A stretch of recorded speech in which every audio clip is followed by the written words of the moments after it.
Hello বন্ধুরা, শুভ বিকেল। আজ বিকেলবেলা আমি ছোলা ভাজছি। এই বাড়িতে ছোলা ভাজার স্বাদ কিন্তু অপূর্ব। আমি লবণ দিয়ে ছোলা ভাজছি। লবণটা আমি আগে গরম করে নিয়েছিলাম, তারপরে এই লবণ দিয়ে ছোলা ভাজছি। দেখো ছোলাগুলো আমার ফুটছে। আমার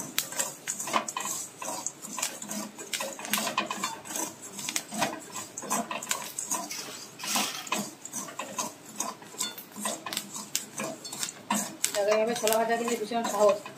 এটা আমি জানতাম না, আমার বোন এভাবে ভাজে, তো বললো দিদি এভাবে ভাজিস, দেখিস খুব সহজেই ভাজা হবে আর খেতেও ভীষণ ভালো লাগে। তো আমার ছোলা ভাজা যা লাগে মা পাঠিয়ে দেয়, নয়তো আমি কিনে খাই।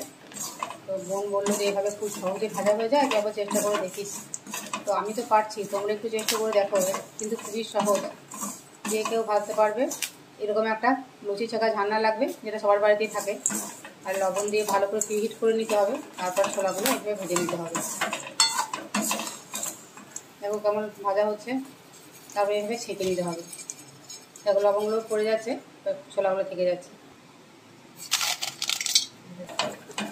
সবগুলো কিন্তু এভাবে ছেঁকে নেব।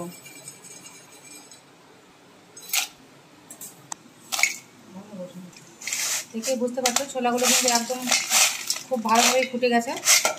দেখে এখন সবগুলো আমি ভাজবো। এটা লবণ দিয়ে খুব সহজেই ভাজা হয়।